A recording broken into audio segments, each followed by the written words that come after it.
दोस्तों, आज के इस वीडियो में हम टीवी के कुछ महत्वपूर्ण भागों के बारे में बताने जा रहे हैं। ये वीडियो थोड़ी सी बड़ी हो जाएगी क्योंकि बहुत से पार्ट्स के बारे में एक ही वीडियो में हम आपको बता रहे हैं।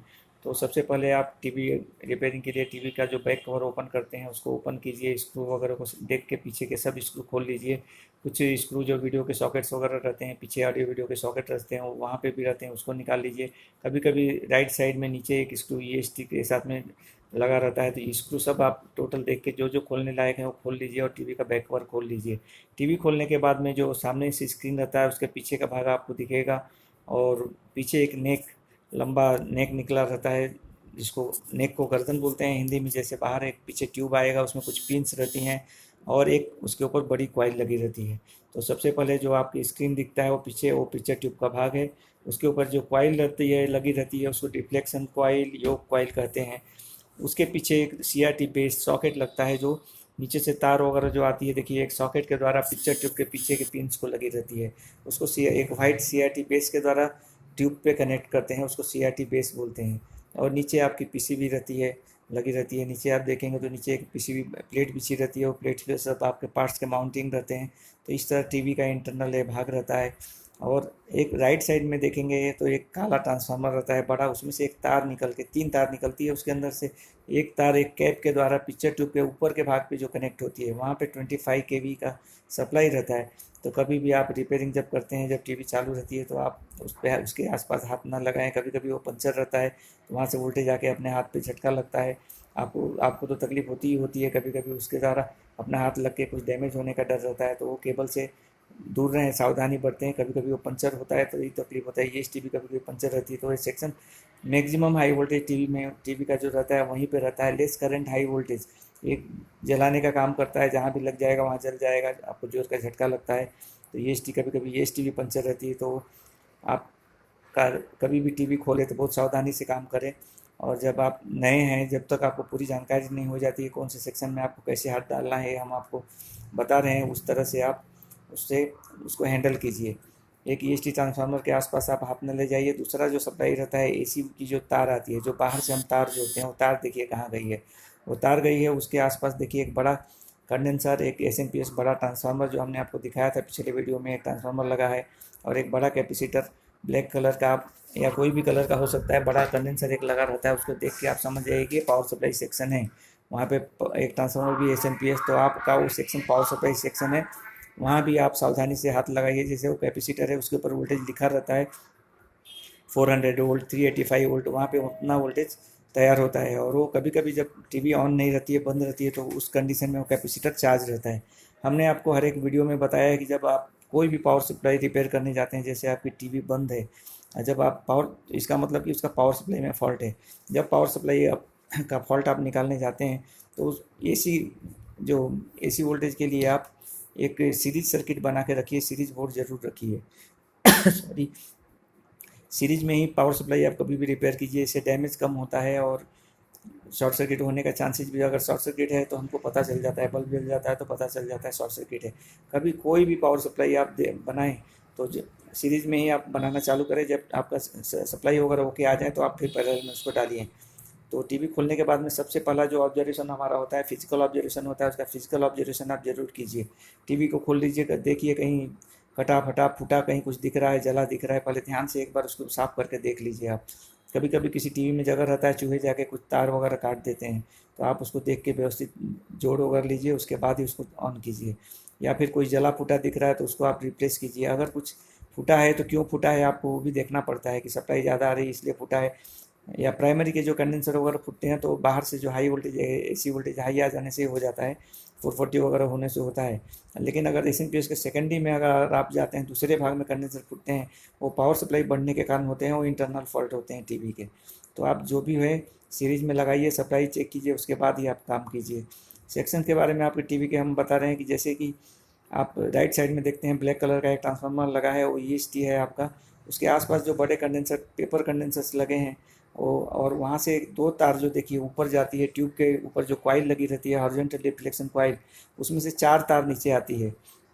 उसका कलर कोड मैक्सिमम सेम रहता है, कभी कभी कोई चेंज कर दे तो बात अलग है।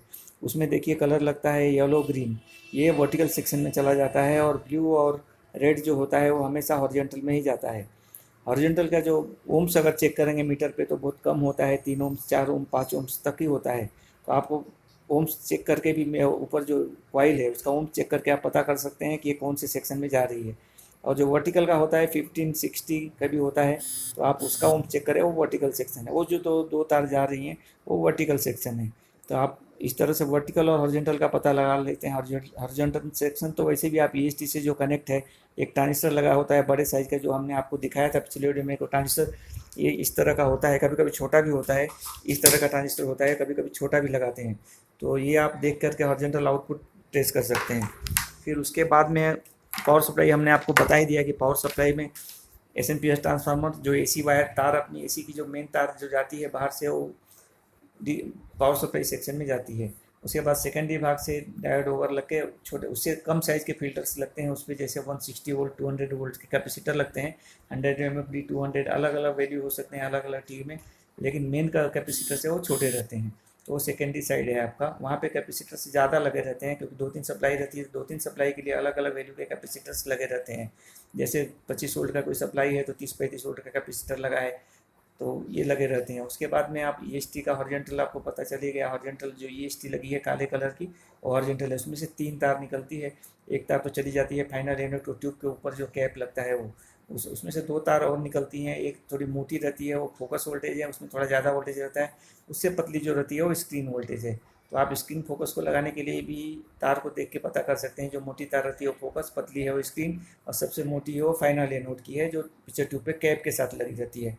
तो इस तरह से आप ईएसटी का पता आपको चला गया, पावर सप्लाई पता चला गया। वर्टिकल में आपके जो आप हमने बताया कि जो ट्यूब के नेक पे कॉइल लगी रहती है, वहाँ से जो 2 तार आती है येलो कलर और ग्रीन कलर की, वो वर्टिकल सेक्शन में जाती है। वो जिससे भी जुड़ी हो, वहाँ एक आईसी लगी रहती है, वो वर्टिकल सेक्शन की आईसी है।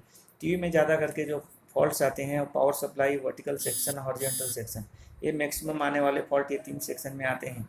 पावर सप्लाई में हाई वोल्टेज आने की वजह से डैमेज होते रहता है, या कुछ कंपोनेंट्स ख़राब होने के बाद भी ये तकलीफ हो जाता है।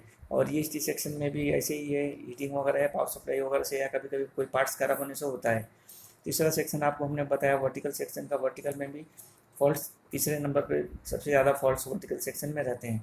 वर्टिकल सेक्शन में फॉल्ट आने से आपके टीवी के स्क्रीन पे खाली है कि बीच में एक लाइन आ जाती है, ऐसी लाइन आ जाती है, हॉरिजॉन्टल लाइन बोलते हैं। ये पैरेलल में रहती है, खड़ी नहीं रहती है। जैसे हम खड़े रहते हैं तो ये इसको जो उसको वी लाइन बोलते हैं। वी लाइन्स के फॉल्ट ज़्यादा करके जो योग के हॉरिजॉन्टल कॉइल है, 2 तार जो लगी आई है लाल और ब्लू कलर की, जो कम ओम्स हमने बताया आपको 2.5, 3, 4, 5 तक ओम्स तक जो है, वो जो 2 तार अपनी जाती है। लेकिन वर्टिकल सेक्शन हॉरिजॉन्टल सेक्शन में फॉल्ट्स कम आते हैं डिफ्लेक्शन के लिए।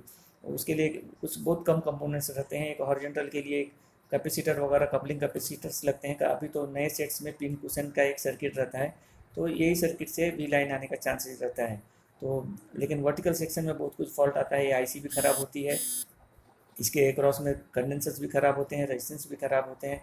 तो वर्टिकल सेक्शन को आप कैसे पहचानें? योग डिफ्लेक्शन कॉइल के येलो और ग्रीन वायर को पकड़ के आप नीचे आ जाएं, या फिर जो रेजिस्टेंस आपको पता है 15 to 60 ओम्स, वो जो दिखा रहा है कॉइल पे, कॉइल के अक्रॉस में वो जो 2 तार है, अगर तार चेंज है तो आप वो पकड़ के आए नीचे, और उसका कनेक्शन देखिए कहाँ गया है उस आईसी को। उस आईसी के सेक्शन में ये प्रॉब्लम होता है। तो ये वर्टिकल सेक्शन का फॉल्ट ढूंढना है तो वर्टिकल सेक्शन में आ जाइए। फॉल्ट्स के बारे में हम डिटेल में आगे आपको बताएंगे, अभी सेक्शंस के बारे में बता रहे हैं। फिर टीवी में 2 स्पीकर्स लगे रहते हैं, आप कहीं भी देखेंगे, कभी 1, कभी 2, कभी 4, 5 स्पीकर्स लगे रहते हैं। स्पीकर का कोई भी 2 कनेक्शन पकड़ के आप आ जाइए नीचे पीसीबी पे। पीसीबी पे वो कनेक्शन आके कहाँ गए हैं आप चेक कीजिए। तो उसके लिए भी एक आईसी लगी रहती है, या कभी 2 आईसी लगी रहती है, कभी अभी जिसमें बूस्ट वगैरह के लिए बस बूस्टर वगैरह लगे रहते हैं, ज़्यादा आवाज़ के लिए, बास इफेक्ट के लिए, तो ज़्यादा आईसी भी हो सकती हैं। उसमें बास टेबल के लिए भी आईसी भी होती हैं, 4 भी हो सकती हैं, लेकिन मेन आईसी जो है स्पीकर से कनेक्ट रहती है। तो आप वो 2 तार को पकड़ के आप साउंड सेक्शन में जा सकते हैं।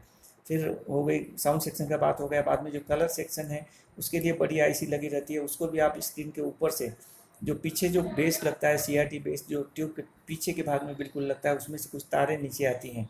वो तार पकड़ के आप जाएंगे तो उसके क्रोमा सेक्शन में जा सकते हैं। जो कलर वगैरह कंट्रोल होता है, कलर तैयार होता है, वो सेक्शन को क्रोमा सेक्शन बोलते हैं। तो ऊपर की जो तार पकड़ के वो आ सकते हैं। उस ऊपर की जो पीसीबी रहती है, पिक्चर ट्यूब के जो पीछे लगती है, उस पर देखिए एक सप्लाई आती है 180 की सप्लाई के लिए, एक कनेक्शन जाता है जो ईएसटी के पास से होता है 180 का सप्लाई। एक फिलामेंट के लिए जाता है जो 6.3 का फिलामेंट होता है, ट्यूब पिक्चर ट्यूब के अंदर जो लाइट जलती है छोटी छोटी हीट होने के लिए, तो फिलामेंट ईएसटी के पास से -6 वोल्ट के आसपास का रहता है, वहाँ पे 4 वोल्ट 4.5 वोल्ट आता है, दिखाता है। कभी कम ज़्यादा रह सकता है, लेकिन थोड़ा फर्क ही रहता है, 3 से 6 वोल्ट के बीच में वो रहता है। फिलामेंट एसी वोल्टेज रहता है, वो फिलामेंट ईएसटी से वो बिना डायोड का डायरेक्ट कनेक्ट रहता है एसी वोल्टेज। वो फिलामेंट वोल्टेज का हो गया 180 हो गया। उसके बाद 3 ड्राइव नीचे से क्रोमा आईसी से उसमें जाती है आरजीबी, रेड ग्रीन ब्लू, और उसके बाद एक एबीएल का कनेक्शन रहता है, या ऊपर के आईसी को कंडक्ट करने के लिए एक 9 वोल्ट या कोई सप्लाई जाती है, और एक ग्राउंड रहता है। तो ये तारे सब क्रोमा के पास ही आई रहती हैं, और खाली वो 180 की सप्लाई और हीटर जो है वो ईएसटी के पास है, पिक्चर ट्यूब के पीछे के बेस को कनेक्ट होती हैं। तो इस तरह आप क्रोमा का पता लगा लेते हैं। बाद में जब एक जो कमांड आईसी रहती है उसको कैसे चेक करें, तो देखिए जो सेंसर आगे लगा रहते हैं, माइक्रो स्विच जो लगे रहते हैं, वो कमांड आईसी से कनेक्ट होते हैं। तो आप सेंसर के कनेक्शंस को पकड़ के जा सकते हैं। उसमें एक सेंसर में जो 3 पिन रहते हैं, एक को 5 वोल्ट या कोई सप्लाई देते हैं, किसी में कम ज़्यादा 3 भी हो सकता है, 4 भी हो सकता है, और एक ग्राउंड की पिन रहती है, और एक पिन जो होती है डायरेक्ट कमांड आईसी के एक पिन पे जाती है। तो कभी उसके बीच में रेजिस्टेंस वगैरह हो सकते हैं सेफ्टी के लिए, या डायोड्स हो सकते हैं, कुछ भी हो सकता है, लेकिन वो आईसी पे जाती है। जो हम रिमोट फंक्शन करते हैं तो कमांड आईसी को कमांड सेंसर के द्वारा उसको दिया जाता है। तो वो सेक्शन हो गया आपका कमांड सेक्शन, या रिमोट कंट्रोल वगैरह सब उसी के ऊपर काम करते हैं। क्रोमा हमने आपको बता दिया, साउंड के बारे में भी बता दिया कि स्पीकर से कनेक्ट रहते हैं। तो ये सेक्शंस आप इस तरह से आप टेस्ट कर लेंगे कौन सा सेक्शन इसमें, कौन सा सेक्शन टीवी का कौन सा सेक्शन है, जैसे vertical, horizontal, sound section, chroma section.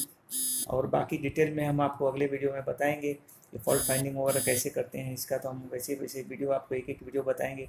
अगर आपको किसी चीज़ के बारे में देखना है तो आप इंटरनेट से तो सब कुछ संभव है। आप ईएसटी कैसी होती है, ईएसटी डाल के आप देख सकते हैं। अगर आप काम करते हैं थोड़ा बहुत तो आपको मालूम ही होगा डिफ्लेक्शन कॉइल कैसी होती है।